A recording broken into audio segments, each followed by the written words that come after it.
You might not think that a few simple words could make you crave McDonald's breakfast sandwiches. But if you listen closely to the sound of me saying McGriddles, McMuffin, you might be wrong. Ba-da-ba-ba-ba. Thank you for visiting ChristopherMedia.net. Check out The Projection Booth, Wednesdays on iTunes and ChristopherMedia.net. Christopher Media, let's make some noise. Christopher Media, let's make some noise. From Asthmacore Studios near Detroit, Michigan, it's Unregimented. Gangsters, what's up, guys? Episode 124.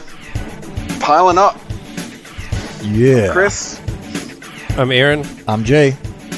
Rich, MIA. I hope he's all back right. Next week. Hope he's all right. Well, you know, people could start maybe thinking that, maybe Jay and Rich are the same person. Right. They rarely show up at the same time. No, Rich doesn't like me. I told you guys that. Well, all right. So, is this going to be the lighthearted show, or? I don't know. You know, you were talking some science fiction just now. I got some actual science to lay on you guys. See what you think about it. Throw it down. So there's an announcement from Stephen Hawking today. I don't know if you guys saw a news story about this. I saw it. I did not read it. Right. I read a couple of them, and I had to basically do some more digging on my own to actually understand what the hell they were talking about.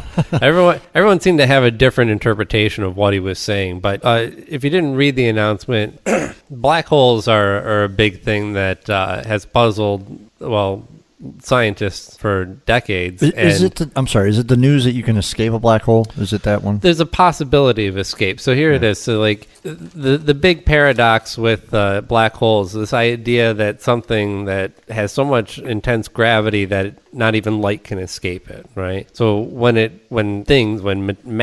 material, anything like enters into a black hole, what happens to it? Because we know that if we're to obey the laws that we understand now of the universe, nothing can be completely destroyed. It can be transmuted into something else. Right, but it's got to go somewhere. Energy, mass, these things that they don't just disappear. You know, when you burn something, you're not making it disappear. You're breaking it down into core elements that are still out there in the environment. Right. And like Moby said, we're all made of stars. Right.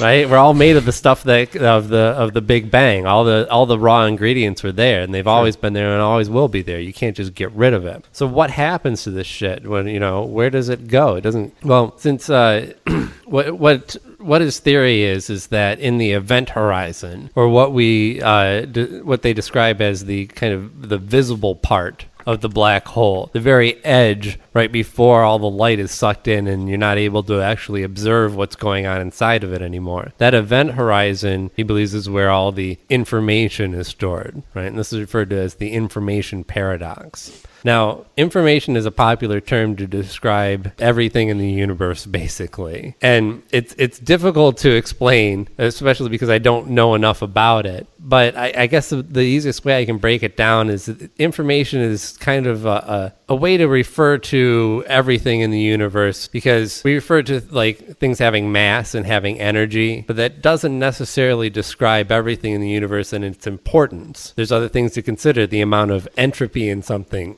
which is basically its potential for chaos, and its potential to affect other things in the universe, right? And the information paradox is the understanding that just like matter and energy, nothing goes away forever. It has to go somewhere or be changed into something else. And how he describes it is, in this event horizon around the black hole, that information is captured, kind of frozen in time in that moment. And he describes it as like a holographic 2D image of whatever information entered that. So if that information was a person, right? To describe what information means to describe a person, it's the difference between if you just took all the core elements, everything that you're made out of, and broke it all down into piles and measured it out, right?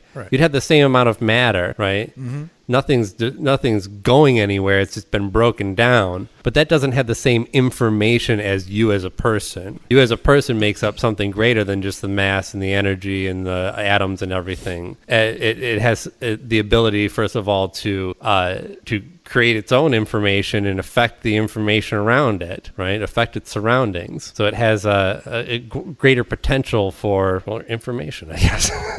Does any of that make sense? So if he believes that there's even a possibility of retrieving that information. So it's almost like imagining a black hole as a big hard drive, right? The data goes in, gets changed into ones and zeros, printed in a certain order, and then you can take that back off and maybe even put it back together into what it was that went into the black hole. Yeah, I see what you're saying. I feel high. The event, Right. So the event horizon, if it was in binary, we'd be good. Right. If it was, that's the thing, is translating that. Right. You know, not only, I mean, we're starting to come up with the ability to put things together at a molecular level, both animate and inanimate objects, and that technology is only going to progress. It's knowing the code, knowing how to decode it. It's like we've been given a hard drive, but we've never seen a computer before, and we don't have a PC, and we don't understand the language that was used to code it or whatever. So we have to start from scratch and figure out how do we get this information off that makes it usable. It's like making, like figuring out the genome. Right. Same thing. I mean, that couldn't have been very easy. Right. And if we were to actually, let's say, decode this 2D hologram that's stuck in the event horizon, that might have been at one time a person that, got launched Or into a there. planet or a whatever. Or something, yeah. A If we were deity. to A deity. rebuild that, it would probably involve already having a handle on genetic studies where you could actually piece together DNA. We're already learning how to put together DNA by handmade. I don't want to say, but not handmade. But you know what I mean? Well, they got that freaking spray gun, man, that shoots. The spray gun, Yeah. What it is like if you're a burn victim, right? They actually have they extract like their DNA and what is it? I don't remember what cell it is. Is it a T cell? And they reproduce that person's it's basically they spray on their DNA back onto them into the burned areas, and it actually heals their burns. No shit. Yeah, I mean they could 3D Right, print fucking limbs and shit. So does this have to do with stem cells? Yeah. Thank you, stem cells. Yeah. It's right, because you're putting in kind of a cell that has the ability to become any other sort of cell. It's in a primordial stage almost. It's in like a larval stage, and you get it in contact with other cells that are reproducing skin cells. It's going to go, oh, that's the game. We're reproducing skin cells. Let's get to work. Yeah, let me see here. It almost starts like a chain reaction. It like kickstarts it. It's a skin gun. A skin gun. That's let me see. awesome. You got a plug? I'll play this video. Is the largest organ in the body.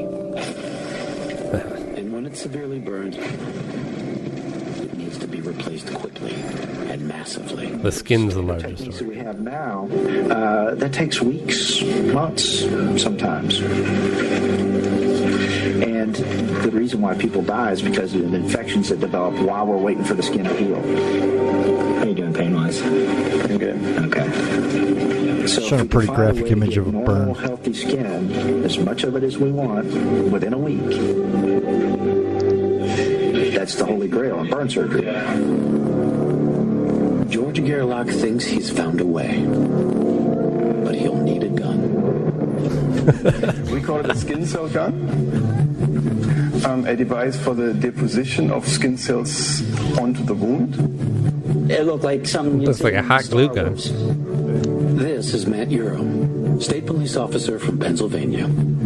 He's one of the first people to be treated with the gun. I attended a July 5th party at a friend's house, and there was a small bonfire. I was standing next to the bonfire, and an individual decided to throw a cup of gasoline on the fire. The worst part was my face. It was the whole right side of my face here, my ear, my neck, and my shoulder, and the entire... It looks pretty good. Holy shit. Look suffered severe second-degree burns. This photo shows what a second-degree burn This looks guy like. looks like a burnt sausage. His hand looks like a burnt Charred sausage. meat, like a hot dog that was left on the grill too long. That's exactly what it fucking looks like. I might be a candidate for this new procedure, which is the spray gun, and asked me if I would be interested. I know it's a little long. Oh, this is... South Park was right. What was the episode where the guy was rubbing all the stem cells all over his face? Yeah. We isolate cells from the healthy nice part hair, of the dude. skin, the patient's own cells. Is that the guy from the Thompson Twins? Water solution, and that solution is prepared for cell spraying. Basically, what they were doing was taking my stem cells from my skin and putting them all in the gun and spraying it on my arm. Scientists have been able to regenerate sheets of skin for decades. The problem is it takes weeks for that skin to grow, and the new skin is extremely fragile. Gerlach's gun solves both of these problems. It takes like 1.5 hours to take the biopsy, to isolate the cells, and to spray the cells. This is what Yoram's skin probably looked like before treatment. This is what it looked like 4 days after it was sprayed with Holy shit. stem cells. They did it on a Friday. You don't even see any scarring. Nope. My follow-up was that Monday, and the burn unit said it was healed, completely healed. Though the skin gun is still experimental, over a dozen patients have already been successfully treated. Well, that seems like a no-brainer. Always about guns with you, isn't it, Jay? I know, I was like, great. You know, Science. she blinded me with science. Dude, that sounds Crazy. like a fucking. It sounds like a fucking like the paint gun sprayer for skin cells. That's what it is. Yeah, that's exactly what it is. Wow. Yeah, I guess because it's just like an airbrush gun. It's just getting an even distribution of the cells. That's why it's in a gun form. Right. I mean, could have made it into a paste form. Doctor whips out the butter knife. He's got to get the Ouch. cells off the bottom. You know, Ouch. mix it up a little bit. Spackle. Like Jiffy. You get a putty knife. No, I mean, that video is over a year old, but that's Yeah. pretty sweet shit right there. I mean, you got to crack that's a lot of genetics right there.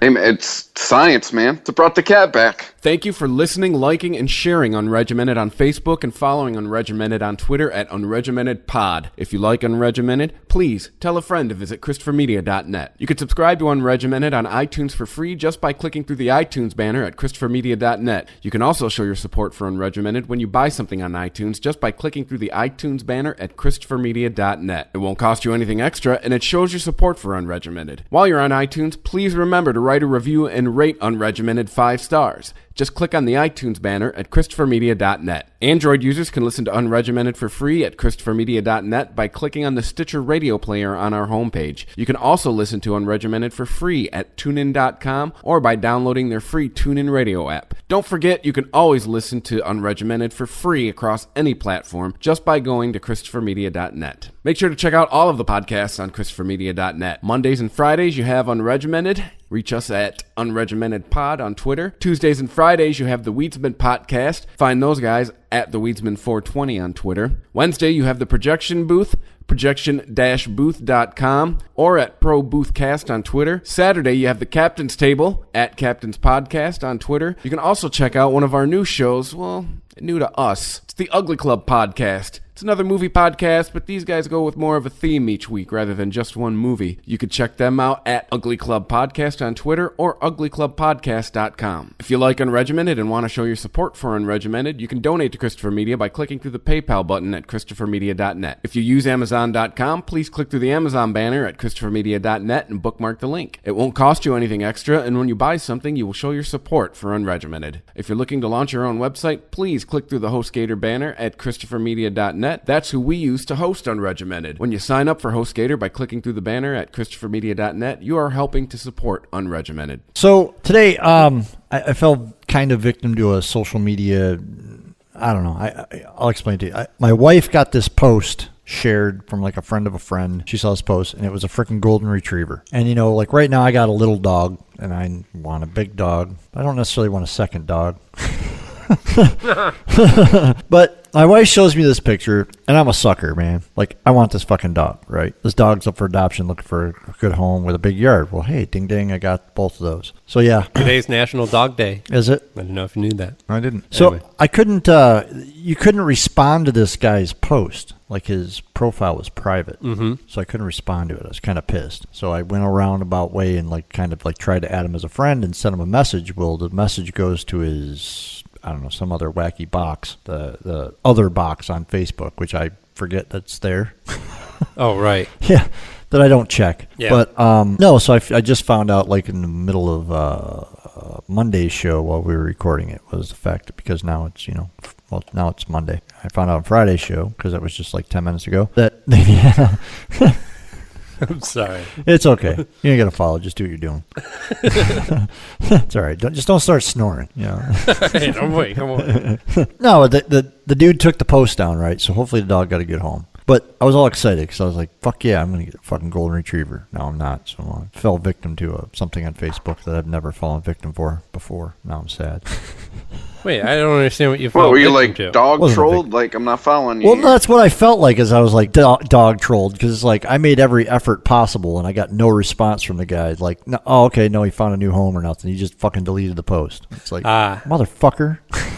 I'm American. I need some gratification. I went out of my way to ask for your dog. You want it now? No, my wife was like, it wasn't meant to be. But that brings up something else that, whatever, that was a stupid story. Something else that happened to me on Facebook. Retrievers are good dogs. Yeah, I want one. But what happened, for the first time it happened to me that I found out that a friend of mine died on Facebook. Like a good friend of mine from when I was a kid passed away, and I found out on Facebook. And I'll tell you what, man, I think that hit me way fucking harder than it would have if somebody would have called me and told me. It was like a really weird thing because it was like in the morning. Yeah. And it's like. Well, if you got the call, like whoever would have called you, you probably would have went like, oh, fuck, who died? Like, why is this person calling me out of the blue? Well, yeah, that's, because I had to do that. Because I got friends that were friends with him that don't do Facebook. Whereas like Facebook, you're like, any cat videos? Oh, fuck, what's this? Yeah. So that's a pretty weird experience, actually. Being that I'm old enough to remember when there wasn't social media, it was kind of a really weird, like something new. Where you probably just wouldn't find out forever. Right. When you're 40, you don't like really get hit with much new. But that one, that was a weird, it was just kind of strange. And there's like no reason why, and like there's no explanation of how he died. It was just briefly, not briefly, but suddenly passed away on Friday. And it was like, that sucks. That could mean 100 things. Could be a lot of things, but yeah, it's so no, he was a good guy, man. He was one of the best people I've ever met. We had lost touch, but nonetheless, still kind of sucks because he was like, part of the main crew of guys that I hung out with in high school. Well, no, too. I mean, especially it's just it always sucks being reminded of your mortality. Yeah, exactly, because he's like 40, just like me. He's just a little like he's like 2 months older than me. It's just like, okay, that's fucked up. No, I just that's why I don't talk to anybody that I went to high school with. Still, even when it's people like you don't personally know, and you hear like a friend of a friend like your age or younger, died or had a heart, it's the kind of shit that makes you just like sit back for a second and go like, hey man, it just like I said, it reminds you of the one thing we all have in common: we're all going to die. Right. All right. Well, it kind of reminds me. Speaking of kind of having a disconnect with technology, it kind of I don't know if this is a good segue or not, but that's fine. But YouTube announced today that they're doing a video game streaming channel. Okay. Right? Which I was really confused about. Really? Yeah. It's really huge, like, to watch other people play video games. Right. It's really fucking huge. I thought that was just something. I thought my kids were weird. No. Apparently they're completely normal. No, yeah, man. My nephew does that shit too. He watches like Minecraft walkthroughs on YouTube. Right. Well, no. It's more than that, though. It's like live streaming video games being played. Right. A lot of the stuff, because I asked my son, why do you watch this shit? And he's like, I find out all kinds of shit. Right. Well, he didn't say that, but you know. I know. Yeah. He's like, paraphrasing. And you're like, stop all swearing. kinds of fucking crap, Dad. What the fuck, Dad? You're so square. Right. So I'm like, I can understand that. And I have watched occasionally, I think most recently when I was trying to figure out something on one of the Batman games, go and fucking get online. And you when people try and describe it, especially when you're describing like open world shit, this isn't like when you get to level 3, jump over the mushroom. This is like find the, cross that's mounted on top of a pole that's somewhere over in the dock area and then go southwest from that. You'll find a building, it's much better to just go and watch somebody do it and you're like, oh, I get it. Right. Yeah, we've definitely evolved beyond Nintendo power and strategy guides. But this is well beyond that. This is just pure entertainment, sit down, watch. I mean, they're talking millions of people are doing this. It's not just kids. It's people that are like, they just want to see somebody else play. And see, I can't stand that. Like, I used to get in back in the day, like we'd party at my buddy's house. You watch football? And I'd sit there, and I used to give him shit all the time, like, hey, this is great, been watching you play video games for 2 hours, but can we do something now? Right. You watch people play football? Okay, so part of this speaks to how involved and how realistic video games have got. I used to play a lot of Grand Theft Auto, the Vice City one. I played a shit ton of that. Who didn't? Even I played a shit ton of Vice City. I'm not really a gamer. Right. Well, when I was married, my ex would she would just sit there and watch it. Yeah. She's like, oh, go ahead and play. You know, she'd watch me play the fucking game for an hour. Right. And she'd get a kick out of it, too. She's like, why don't you like, mess with the police. Get them to chase you again. I'm like, all right, fuck it. Nothing's going on. We'll get the tanks and the helicopters out here. But, yeah, I can kind of see that, but I don't know. Outside of like checking a game out, I want to see what the graphics are like, or I gotta find out some fucking weird puzzle on it. Like just sitting down and watching an hour and a half. I mean, this is in the article that I read. That's the estimates they came up with, because it's not just YouTube that's doing this. They're looking to compete with a site called Twitch. Yeah, Twitch is huge, and there's plenty of other places where people are streaming this shit. Well, I think it was Twitch. Like 39 million people watch this shit on an average of 90 minutes a day. Well, you know, esports has the largest purse of any freaking sport, right? No, I didn't know that. Oh, yeah. They have like the fucking largest purse. Yeah. It's like you can win like $30 million. Okay. For playing fucking like Counter-Strike. Jesus. Yeah. Yeah. Counter-Strike's like the biggest freaking game that's in tournaments. And what is it? Just like a first-person shooter? Right. Okay. Matter of fact, like... It's funny. Okay, here comes the nerd. Actually, there's one of the U.S. teams right now. God, I can't remember the freaking name of them. They just disbanded completely. A U.S. team. U.S. team. Yeah, team. A video game players. Video game team. Okay. Yeah. Right. Yeah. Yeah. Like they compete against other nations. Right. The top player, the top player in the United States. They gotta have matching outfits. They do. The top player in the United States last year was actually busted for freaking cheating. Right. It was huge fucking video game. How do you cheat on a video game? What do you mean how you cheat? You freaking wall hacks and, all kinds of shit. Like aimbots and whatnot. Yeah, He's got the turbo button on. Basically, yeah. Yeah, you got busted. I mean, it's sports, man. Right. I used to fucking hate the turbo button. I love that. Just fuck your shit up. You're not paying attention. Oh, yeah. Turbo button stays off for like Mortal Kombat and Street Fighter for sure. And it's not even fun if you both have it. No. Then it's just like, it's like a fight between Chun-Li and E Honda where they're just in each other's face the whole time. Yeah, I hate that, man. It's like, okay, play another fucking move. Right. It's part of the game.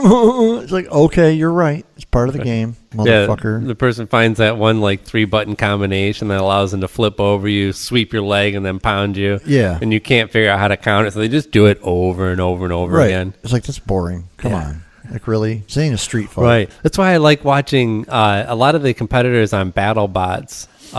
You can tell, and they say this a lot too, but it really speaks in their actions that they're just so happy to be there and be competing and get the chance to show off. It's fucking BattleBots. Even losing is like, we had a great fucking time. Yeah, right. And they get into, the robots, some of them, if they get flipped over in the right way, or they get up on the rails essentially of the ring, they're incapacitated, and that's not really a fun way to win. I mean, you get like a countdown of 10. If you can't get your shit together and get mobile, then you're out. And but many times the other free robot is like, let's jam them out. They'll try and flip them back over and fuck with them some more. And, even sometimes to their own detriment, but it keeps the battle going. You got to. Right? And especially when you got 3 minutes of like, you've been working on this shit all year or for years, for multiple years. And like, this is your chance to show off your bot to everybody. You flip a guy in 5 seconds. Right. You don't want a 30-second match. And it's just like, no, there's no fun in that. But so the level of competitiveness and healthy, enjoyable to watch competitiveness was outstanding on that, and I can't wait for them to do another season. Have you ever, you've bought computer parts and shit, right? Yeah. You ever seen Fatality? Like it's F1ATALI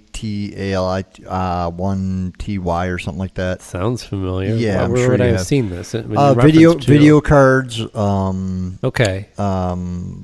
They make hardware though. No. It's usually, God, who does Fatality usually do it for? It's a guy. Fatality's a guy. Okay. He's like a code writer or something. No. He's like was the top video game player for CS:GO like 5 years ago. Oh, or for not CS:GO, so like for a like stamp CS, of approval. It's like, this is the gear I use. Right. He was like the biggest winner a few years back. It's been longer than 5 years. He was like one of the first like multi-million-dollar winners of an esport.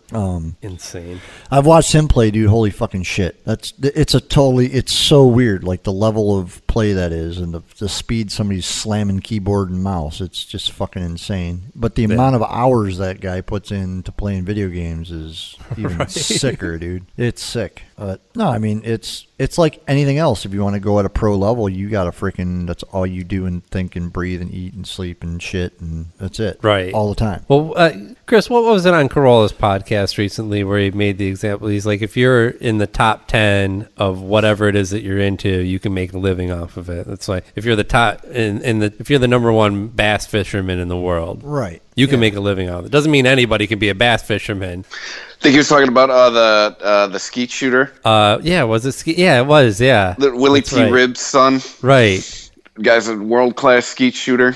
Yeah. And not like the skeet type. Yeah. Well, I know what you mean. Yeah, but I think his point, too, so I didn't bring up the gun reference. I think the other point he had is as long as there's, like, eccentric rich people. I just want to point out, and you're, like, in the top 10 of what you do, you'll always be able to make money. What do you say, as long as Dubai exists? Yeah. Oh, yeah.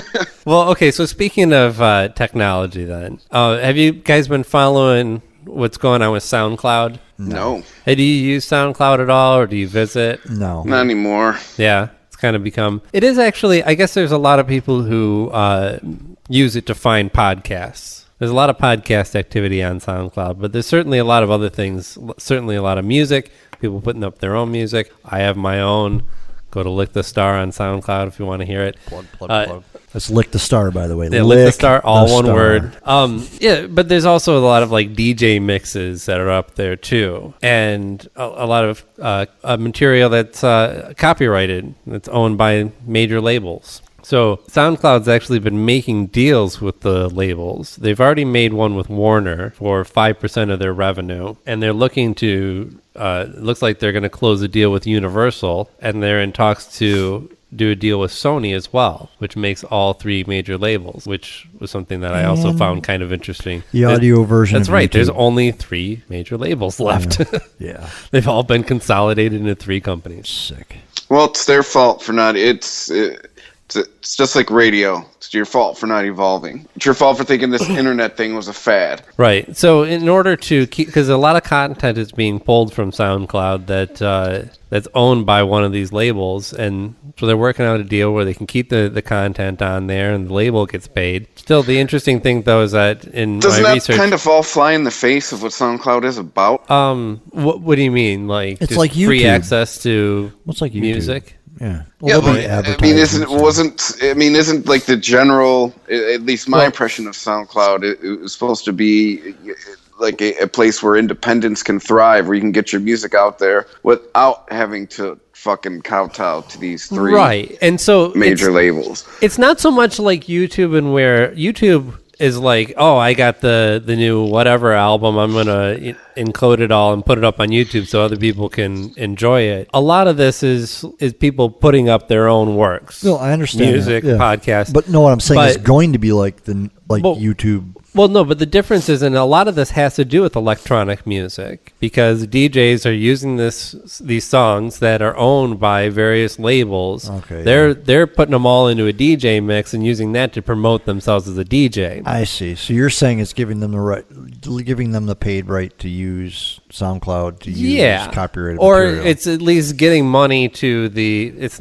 not so much a contractual thing, it's more just, hey, here's some money from the revenue that we're getting from our advertising and from our premium accounts, which I'm sure a lot of DJs do because they want to load up a lot of shit and they want to be able to advertise their account in certain ways. These are all premium account things. You know, a lot of people use SoundCloud for free like me, but there are a lot of people who are paying for that premium account access as well. So that does kind of get into a sticky issue. But like I was saying, I couldn't find anything about how this got back to the artist. You know, a percentage of they talked about having technology to actually track a song and know, where that came from. Somebody posts something and have software that identifies it and says, oh, that's, this song and that's owned by Sony. So part of their agreement is in enacting technology like that, which, we know already exists through Google apps like, Shazam is the big one. Yeah.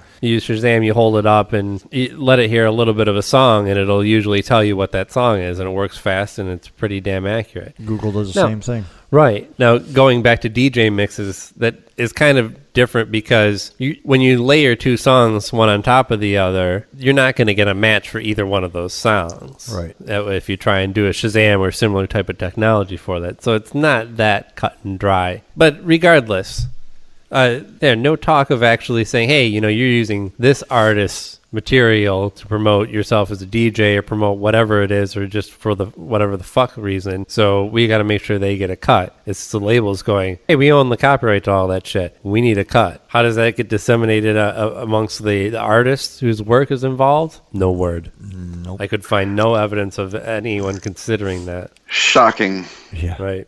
Whatever. Are we back to the rich get richer? Oh, let's not go into class war. How about this one? Have you heard about Burger King's open letter to McDonald's? No. Sorry. Please stop kicking our ass. Right. So stop making such tasty hamburgers. I guess Burger King wants to be involved in a charitable organization called Peace One Day. And this is an organization that supplies educational materials to schools all around the world. And their idea for achieving peace on their own level was extending a hand to McDonald's. And their offer was to come up with a combination sandwich, or their two flagship sandwiches. The McWhopper is what their proposal was, right? And they did so. This is an advertising campaign, as well as it was an open letter to McDonald's. So McDonald's was like, I don't really see the upside for us, and I don't see why they would. And did mention like, hey, next time you got a cool idea like this, call me first. Right. But but didn't totally fight. So, of course, they can't just say no. They have to be like, hey, that sounds great. They're challenged on being involved in a charitable organization. They have to go, well, we'll find some way to work together. Yeah. But getting mixing sandwiches, motherfucker. Getting BK steak on our McDonald's sandwiches, not so much. Hold the horses. And what incentive do they have? What's in it for McDonald's? It's kind of a brilliant advertising campaign because Burger King has nothing to lose. No. Either people talk more about Burger King or McDonald's says yes due to either pressure from their campaign or public opinion, and that's just more of a boost for them. But what does McDonald's? What is the they should put a Whopper on top of a McRib. Why am I forgetting the name of the Big Mac? Yeah. Why would the Big Mac? What would it have to gain from being associated with the Whopper? You don't fuck with Nothing. Big Mac. You don't fuck with the Big Mac. I don't fuck with them at all. I don't really eat Whoppers either. But see, as far Big as Mac's burgers least go, favorite sandwich I prefer on the menu. King. Yeah, I prefer a Whopper over a Big Mac. You know what?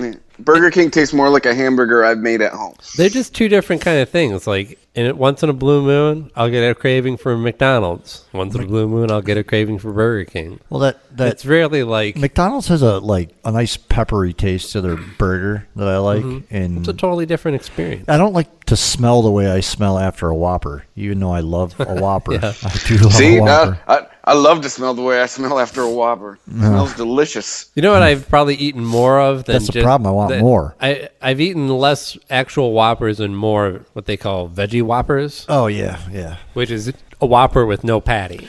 So it's a Whopper without a point? Oh, my God. It's surprisingly good. No, I know. I've had one. But it's a Whopper without a point. When I was vegetarian for a while, about 6 months, I ate a number of them. All their freaking lettuce sprayed down with meat pie product. I'm just kidding. I don't know. I mean, my girlfriend, that's what she does. She asks she's a pain in the ass at fast food restaurants. She admits it, but yeah, she'll order, can I get this with no meat? And then they think she's crazy. And then she explains to them she's a vegetarian. And then she gets her sandwich without the meat in it. I used to get pizza without cheese on it. Oh, God. Wow. What's wrong with you? You were one of those. No, I didn't. I hated cheese, man. Why do you hate America, Jay? No, I love it now. I love cheese now. My sister had a friend. I don't know if it was actually allergic to it or just used it as an excuse for hating cheese, but yeah, cheeseless pizza. Yeah, fucking wonderful. Oh, wonderful. There's just bread with sauce on it at that point. Like, you can't eat cheese. You can't eat pizza. I'm sorry, man. Like, there's certain You can't things. have a Whopper if you can't eat beef. It's possible to make a good sandwich without cheese. It's possible to make anything, any kind of Mexican food can be made without cheese and be just as good if it's made right. And cheese is like, that's kind of more of an American thing, putting cheese all over anything anyway. Don't forget bacon. Yeah. But no, Right. in the former life, my former job, my son, or I'm allergic to cheese, so I need this pizza with no cheese. The thing I think in my head is, what the fuck are you calling a pizza place for? 'Cause it's you can't fucking have still dairy. If you're delicious. allergic to cheese, you have called the wrong place. It's still delicious. Fuck you, I got the right to order without cheese. Come on. Actually, if you get it with vegetables and pepperoni, like, like onion and green pepper Yeah. and like pepperoni, and you get it double baked, it's fucking... Well, I mean, at that point, isn't it just like an open-faced flatbread sandwich? So? Sandwich, go to Subway. No, I don't want to drive anymore. I want to order a pizza and have it delivered to my house. I do. I used to order subs, too, because I didn't want to order cheeseless pizza because of the reaction you just gave me. Because I've actually had a dude say, why the hell are you ordering a pizza then? Oh, I'm sure he's still answering phones at a pizzeria with an awesome attitude like that. I'm sure he is. Maybe not. He's probably an oil change. Like I said, place I would now. ask these questions in my head. I wouldn't ask them to the customer. It's like, fucking whatever. You're going to give us your money? Go ahead. You're still going to pay the same. Yeah, right. I paid the same cost price. ain't going down. You're still paying the same price. No, I paid the same price. Whatever. Yeah. You have sauce put on top of your shit, too. Do extra sauce. Have sauce put on top of it. That's good shit. No, and now there's this abomination that exists now called gluten-free pizza. That's retarded. Get the fuck out of here. That's worse than no cheese. Fuck you. You're taking wheat out of fucking pizza. Can I get a gluten-free, dairy-free pizza? No. And in fact, please leave the restaurant. I was at a pizzeria in Toronto, and this girl ordered a veggie pepperoni pizza. Okay? Veggie, like It's like soy pepperoni? Yeah, soy Okay. pepperoni, yeah. Like tofu pepperoni. They do a pretty good job with the meat substitutes, in my opinion. They do. Well, yeah, because, you just have to have, like, a binding material and the spices, and you're good to go. Right. You got enough MSG. You can make anything Yeah, taste right. like real meat. Exactly. Oh, and I had forgotten, I was out in California, and I had forgotten my cousin is a vegetarian. So we were going to dinner one night. Mary Mo? Mary Mo. Mo. Is that her name? No. Did I say Mary Mo? I know I did. She don't eat meat, but she sure likes the bone. Oh, yeah. Chris knows what I'm talking about. I know it now. Well, dude, that song came out when I was in high school, right? My mom's name Mary Jo. That's all I gotta say. Hey, That was Chris, an awesome couple Chris, months. We know. Sorry, man. You're not here to punch your my mom's face. Mary Jo. Yeah, that's what I'm saying. Oh. So Oh shit! Wait. Chris's throw dad that in listens with to the podcast. awesome attitude you have as a male in high school. Throw in mama jokes on top of it. You need to it edit was that pretty last much part out. I don't want teed your it dad- up for my friends for a I couple don't want months. your dad kicking my ass. You need to edit that last part out because I just made a your mama joke, and if your dad listens to this shit, fuck that. I don't mind you beating Sorry, my Dad. ass. Yeah, sorry, man. Oh, Dad grew up in the hood. He's well versed in your mama jokes. Yeah, but I'm talking about his wife. Yeah, that's true. That's fighting words. That's ass beating time. Well, you know what else? You mentioned being out in California. L.A. Zoo, or at least the Smithsonian National Zoo in L.A. So Compton? Yeah, lost a baby panda. You're racist. Right. So a panda had two babies and on Saturday, and one of them died on Wednesday because the mother just couldn't care for two babies. That's fucking pandas. So, yeah. Let them go extinct. Right. Right. They give up. Was there Twitter? Panda Lives Matter? They give up. They gave the fuck up. Right. Go ahead. I do not understand why. Like most animals in the wild, it's disease and maybe some sort of disaster or predator that kills their young, and they have a proportionate amount of young because they know that they're going to lose some of them. Right. Yeah. And when you put them in captivity, well, that usually goes away. Right. Like, there's something in the genetic code of these pandas. It's like, oh, fuck it. Like, hey, give up. We're done. You're not a successal species. Quit making Sorry. me a sideshow, for Christ's sake. Oh, here we go again. Aaron's anti-panda agenda. I'm anti keeping an animal around just for show. Right. I don't know. Well, I mean, whatever, dude. People lament like the passing of shit. What was it? The passenger pigeon? What was the pigeon that like used to be all over the place? The carrier pigeon. The carrier pigeon. Soon will be bees. And basically, we hunted them into extinction. Well, first of all, we shot shotguns into the sky because we had to clear it out a little bit. You got to grow some crops or something. You need some sunlight coming through somewhere. I mean, the masses that these things, people would talk about how they would fly overhead for like days. Wow. One whole flock would fly over. You live out in fucking Oklahoma, and you barely see the sun. It's like living in Iceland or something. And they'd shit everywhere. You imagine the shit you got to clean up? Oh my God! Shoot them motherfuckers. Get out the fucking... You can make an argument for Darwin right there. It's just Dodo ain't around anymore either. It's right. And human interference in nature is something that is undeniable. The fact that it's always bad, no, it's not. I mean, there's like wanton destruction of animals that we're just needlessly making scarce on this planet for greed. And then there's not understanding that, hey, not all species make it because it's... the planet changes, the environment changes, and that's just natural selection. Sometimes there's species that go away. Yeah, I mean, look at what was it, the buffalo? Well, yeah, we kind of ate all them. Yeah, right now, so that's. But the original Americans were pretty much the main consumers of the buffalo. No, come on. Like people would just shoot them from the train. That's the big legend. Like people going out west, they're going out to California to try and get rich on gold. And they're like, hey, check this out. Just taking out buffalo and leaving them laying there. I think the Native Americans had a better understanding of how they could hunt buffalo in a way that modern hunters do. They're not trying to eradicate the animal from the planet. Like, if only I can kill all the deer this year. No, it's just part of the process of, I don't know. Anyway. Where were we going? Pandas. Pandas, we just need to let it go. Right. Yeah, pandas don't want to pull their weight, then we shouldn't be responsible for everything. No, I mean, I'm kind of coming into your camp there. If they don't want to fuck, why are we making them fuck? Right. Yeah. Keeping them around because they're cute. Some at Detroit Zoo, didn't they?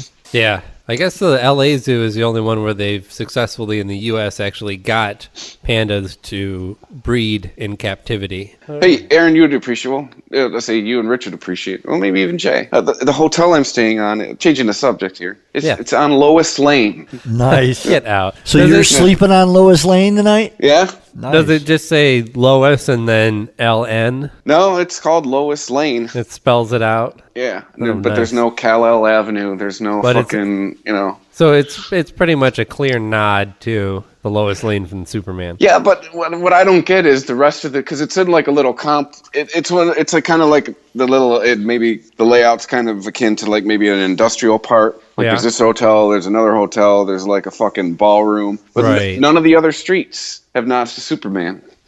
So, I don't know, maybe it's the developer's wife, but I was like, hey, look, Lois Lane. Maybe it was just a coincidence. Mm-hmm. Were any of the other streets called lanes? No.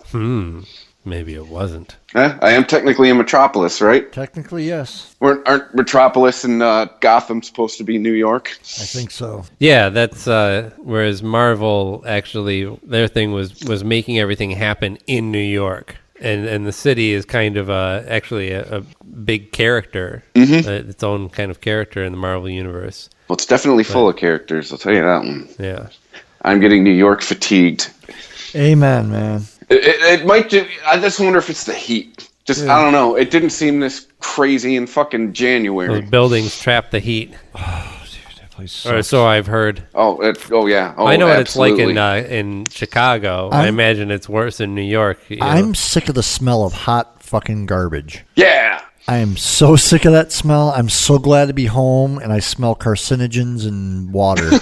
I bet you New York will be nice in the fall. Ugh. No. Upstate New York. Yeah, upstate maybe. Yeah. Fucking New York City. Dude, it's filthy. I leave Toronto, go to New York, or go to Manhattan. Oh my God. It's like, holy shit. Culture shock. I thought Windsor was nice. Go to fucking Toronto for serious. Did you just make this city? Does this pop up overnight? Yeah, right. What the fuck? It's a bad motherfucker, man. Fucking Toronto's gorgeous. I could not believe it. I would if I dropped a slice of pizza on the sidewalk, I'd pick it up and eat it. I was in Toronto. Maybe our mayor should start smoking crack. Maybe that'll help Detroit out. Whatever, man. Whatever fucking works. That place is outside the box. That place is fucking awesome, man. I saw a Blue Jays game at Rogers Center. That was pretty cool. I'm not even a baseball fan. What would he come up with on crack? Like, I got it. Everybody actually give a shit about their city and stop throwing their fucking trash everywhere. Yeah, I know, right? Because, oh my God. I mean, it's definitely a Detroit thing. I think litter bugs are kind of all over Michigan. It's worse here, man. But it's an inner city thing, I think. Yeah. Picture my bathtub in Toronto. Oh wow, look at that. That's freaking Rogers sexy. Center right outside. You draw yourself a bubble bath and have that nice view. Goddamn Skippy. It's fucking windows all the way around. Oh shit. Yeah, it was great. That's fucking awesome. Haven't taken Jay's a showing bath off his hotel room. Haven't taken a bath in 25 years, but I sure did that night. That was gross, wasn't it? So shit, what were we talking about? Cities, New York being fucking shithole. Oh yeah, no litter bugs. New York's not even litter bugs, dude. They just put their trash on the side, on the curb. They just fucking take their trash out to the curb, like in the city. It's like, what the fuck? Yeah. Well, I mean, around here, it's just like everything goes out the window. I just watch people just like drop like whole drinks out the window. Yeah. Eat their McDonald's in the parking lot and just like throw it on the ground and drive off. America. No, Aaron, man, it's just like that. It's people just drop their shit on the sidewalk here. Yeah, I know. Yeah. And one thing I noticed today too, maybe I don't know, I'm in Brooklyn. Maybe it's a Brooklyn thing. Nobody fucking looks happy. No. Like at least I can't believe I'm saying this, but at least in Detroit, you'll catch somebody at some point with a smile on their face walking down the street. Yep. Right. Here, no. Everyone just looks pissed at all times. Yeah. Toronto, everybody's happy. Oh yeah. Dude. And the girls are sexy. Oh my God. Yeah, and I even find myself when I'm out in public or I'm shopping or something, I consciously kind of like smile. I'm not like grinning the whole time like an idiot. Right. But just because I'm aware of how many people I encounter they're so frowny face, like it's built into them at this point. I mean, like, you know, you reach 50, you've frowned at everything your whole goddamn life. And in order to curve it up into a smile, it would take some considerable effort, maybe a couple toothpicks. So... What are you, jack-o'-lantern? So, yeah, and it just makes a person look so ugly and unapproachable. So I don't know. But yeah, I definitely agree with you. And Aaron, if you think the pedestrians in Detroit are bad, holy shit. Dude, fuck New York, They do that thing where they cross. They're like, I don't know, maybe 25... 30 feet from the intersection, but they're going to cross where they're going to cross. Oh, yeah. And they're going to cross over into the turn lane and then stand there and wait for traffic to pile up and look at everybody like they're assholes. People will walk in the middle of the street here. Yeah. They walk down and then give the you the street. stink eye when you honk your horn, like, get the fuck out of the way. You're in the street. Right. And that's why I drive in a cab. Yeah. On my way to work this morning, there's a dude in a fucking suit just spinning around in the fucking turn lane. Like, turns his back to traffic. I'm like, what? You're walking so casually. Like, what if you just stumble and fall into traffic and get run over? I run you over. I got to deal with that get now. All these balls. Like, the last time I checked, the laws of science say a car will win. Doesn't matter what you're doing, whatever. You step in front of a car, you will be dead. Yeah, you may have the right of way, but not right away.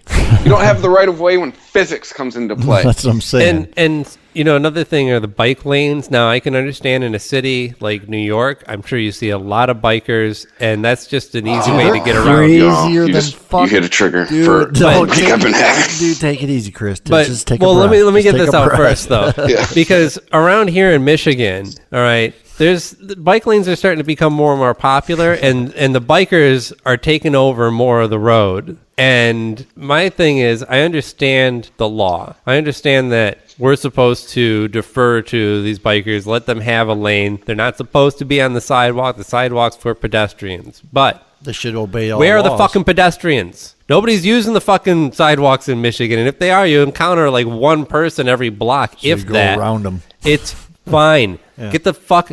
Like, I'm going to work. We're all driving 50 down this road. Get the fuck out of the way and get up on the goddamn sidewalk. Yep. I know you're entitled to it. Doesn't mean you have to be a dick and take your entitlement. Because you're...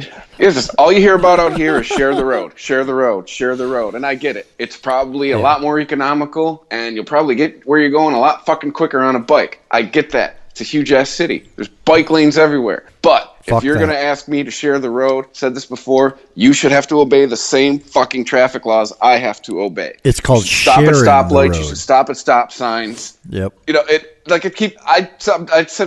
I'm developing this new fear that I'm going to end up going to jail for manslaughter because some dipshit's going to run a stop sign. Right, that's what I'm talking about.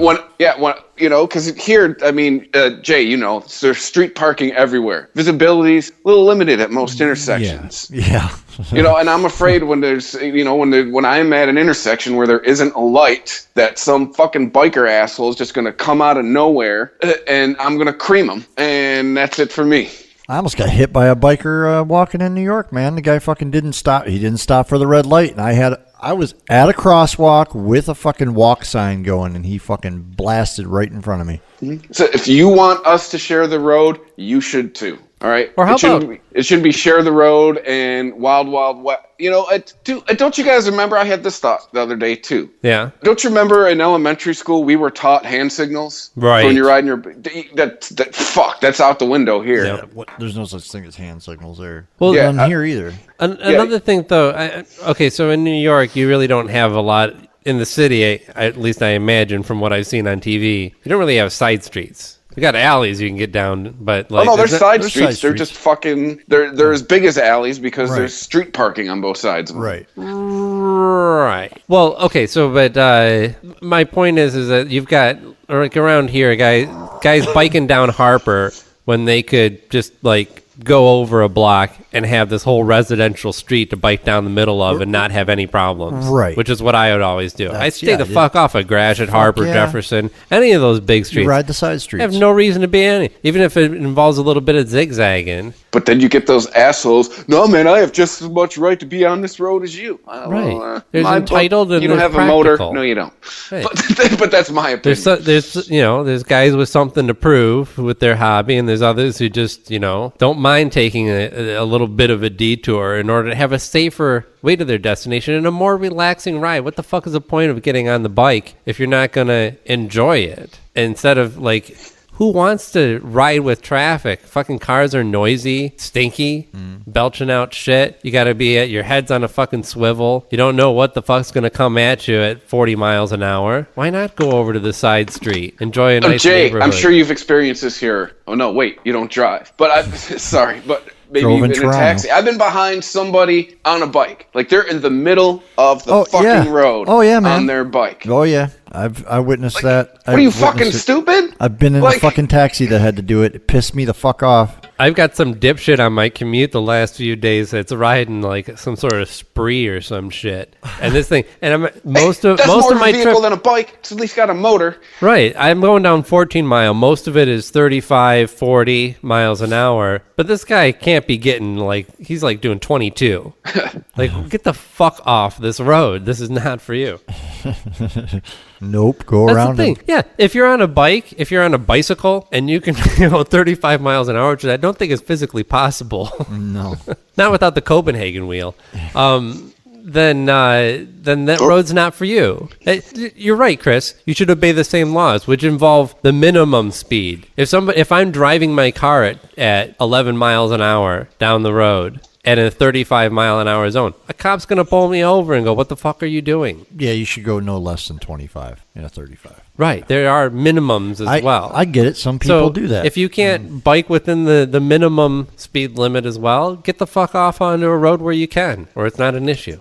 I just want them to obey the signals and the stop signs. I hear you. That's you want to ride a bike? Fine. We have far too many people on wheels at Walmart. I think more people should be riding bikes. Yeah. But at the same time, you're going to be on the road with the big boys. You should follow the big boys' traffic laws. Stop at a stop sign. Stop at obey the signals. It's fucking around here. It's dangerous. I watch people all the time, no helmets, all that kind of shit, just plowing through intersections. Light just turned green for us, and if I'm not paying attention, I'm creaming them. See? It's fucking, we're back to, all I'm looking for in life is a little consistency. You want us to share the road? Okay.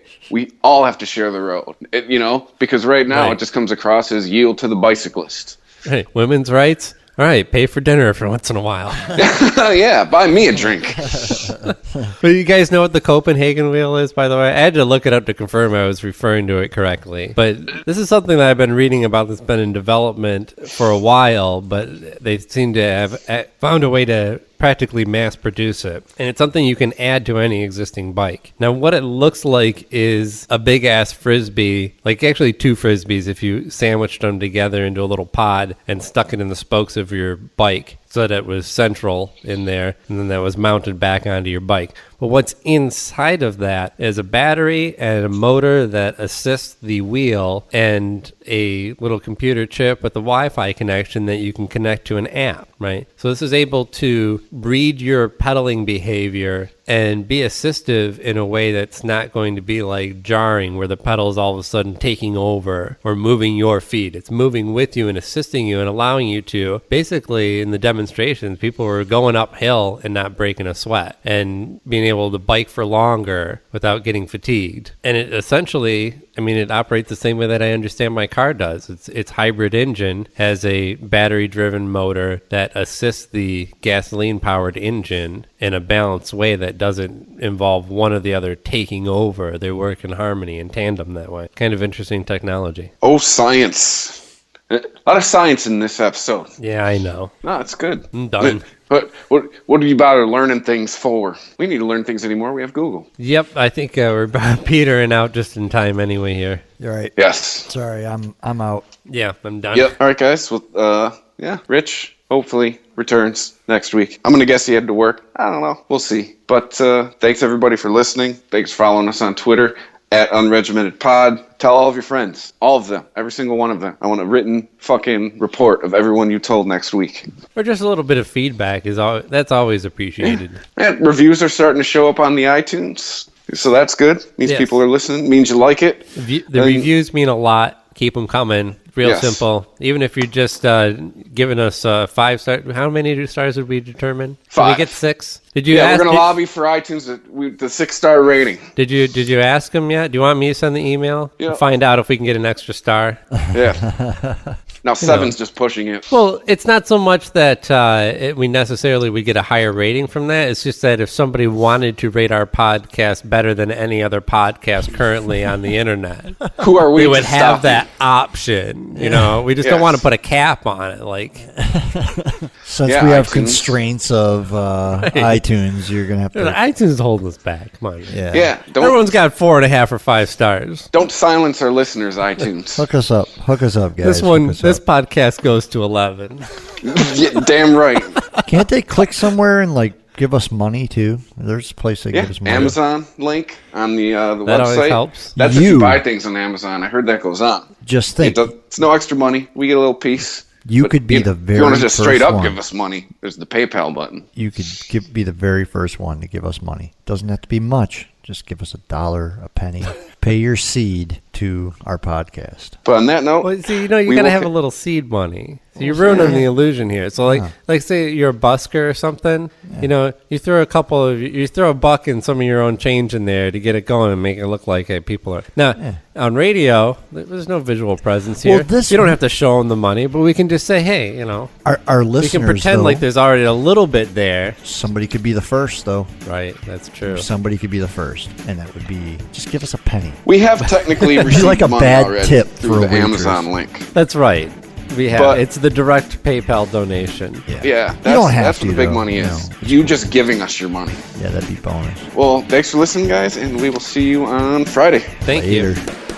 If you enjoy this show and want more people to know about it, head on over to iTunes, leave a comment, and rate it 5 stars. Make sure you like and share us on Facebook, and don't forget to follow us on Twitter. Just search for Christopher Media. Thank you in advance for supporting Christopher Media by clicking on the PayPal button and by clicking through to all the sponsors who support ChristopherMedia.net. Most importantly, we would like to take the time to extend an extra special thanks to you. Christopher Media could not exist without your support. Thank you for visiting ChristopherMedia.net, and thank you for listening. Christopher Media. Let's make some noise. Thank you for visiting ChristopherMedia.net.